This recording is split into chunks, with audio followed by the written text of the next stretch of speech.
किथों वारो खड़ी देर निहारे थो हर सी लगे हिडकी पग सजन संभारे थो हर सी लगे हिडकी पग सजन संभारे थो अलाए काग किथों आयो खड़ी देर निहारे थो हर सी लगे हिडकी पग सजन संभारे थो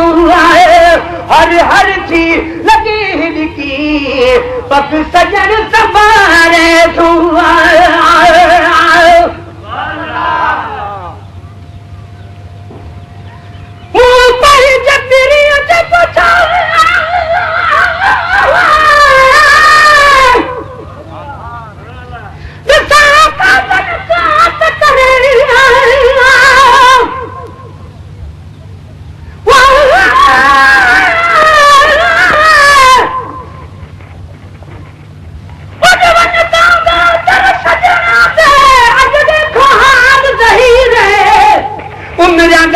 सिकड़ी तेरी कोई बढ़िया नाटक सीरे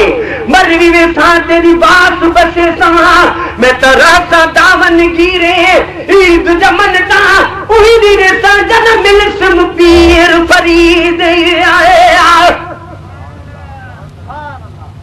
वहां पे जब तेरे अजी पूछा जिसका कातन खात करे मुझो यार आए बेठो या बेठो आह परे मुझो यार आहे बेठो या बेठो आह परे मां घोर बना कहीं जिसकी अतघारे तो हर सी लगे हिडकी पग सजन संभारे थो हर सी लगे हिडकी पग सजन संभारे थो अलाए काग किथों आयो खड़ी देर निहारे थो हर सी लगे हिडकी पग सजन संभारे थो हर सी लगे हिडकी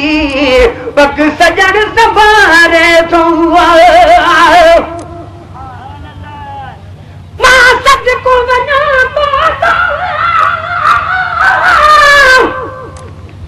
तू तारो माहिब किया तोखे मच पिरिया मूले दिनू लालन छाही लिखिया तोखे मच पिरिया मूले दिनू लालन छाही लिखी इहो कोले बुधा खतड़ो तेरी गाथ तघारे थो हर सी लगे हिडकी पग सजन संभारे थो हर सी लगे हिडकी पग सजन संभारे थो अलाए काग किथों आयो खड़ी देर निहारे थो हर सी लगे हिडकी पग सजन संभारे थो हर सी लगे हिडकी पग सजन संभारे थो जद पर मुखे प्यारा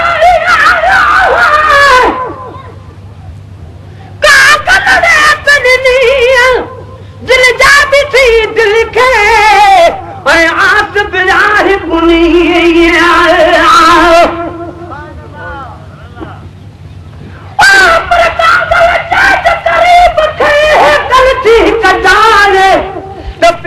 अचाए पंध करे साजन तुझे साए तोरी पीर पिछू थिया अॼु न ॾींदा सुणी हाल हमल जो तू दोस्त पिरी दिल लाए लखे लोक बि आए तुझे पादर मट न पाड़िया जब परिची मूंखे पिरिया